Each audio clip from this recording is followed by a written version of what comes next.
All right, so the captain's, or whatever rank, the main leader guy's suspicious, sends his boys out to investigate, and Orlando Bloom walks outside and in seconds finds this ancient hidden library guarded by these pixie people. Seconds. Took him no time at all. Now we know for the rest of the episode that these soldiers are stationed here for who knows how long. Certainly long enough for months to pass, because we know the full moon with the werewolf thing.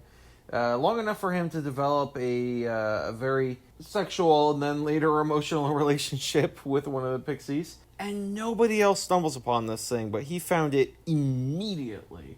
Just, I guess he's good at finding things. So I love, he shows up at this library with her, and he's like, oh, where are all the books? And she's all like, silly humans only think in 2 dimensions. And then she flies straight up into where the library is. You know what else is funny about us humans? When we build libraries, we don't build one shelf half a mile long.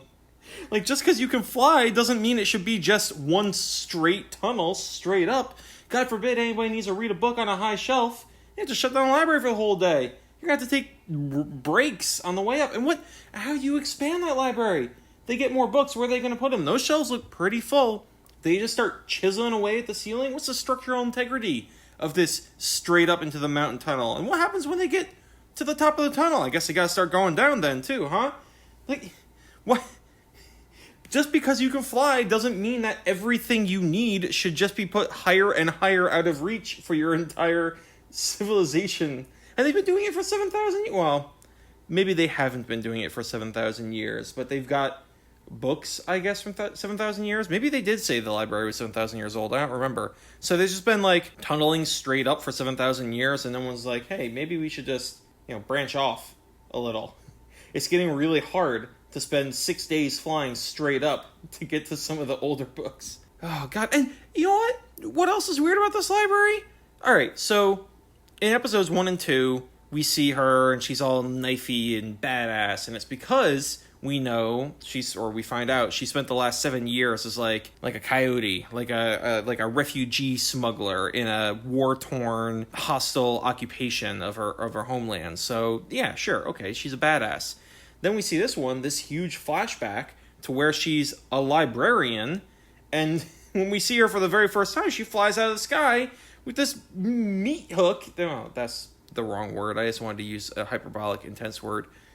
She flies down out of the sky with this scary knife and ambushes a soldier. It's like, Jesus, what the hell kind of librarians do you have here?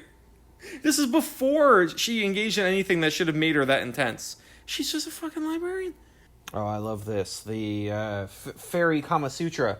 We said it from the in the trailer reaction. We were gonna get plenty of fairy sex in this show, and you know what? Amazon, it does not disappoint. New fetishes for the. Does this even count as Rule 34?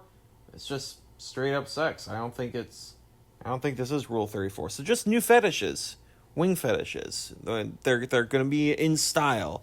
Keep an eye out. All right, so matching scars. Man, I'm kind of kicking myself right now for not realizing, though I guess they only showed us the one earlier, but it seems very obvious in retrospect. Of course, this guy had wings at one point, and they didn't linger on it too long, I suppose. The reveal all happened in the same episode, but, I kind of like that less. Because now it's like, oh, hey, there was one human who was kind of nice to the Fae. And now it's like, well, he's a half-blood. So he has more of a vested interest or more of a connection. It would be nice for them to add one human who's not shitty.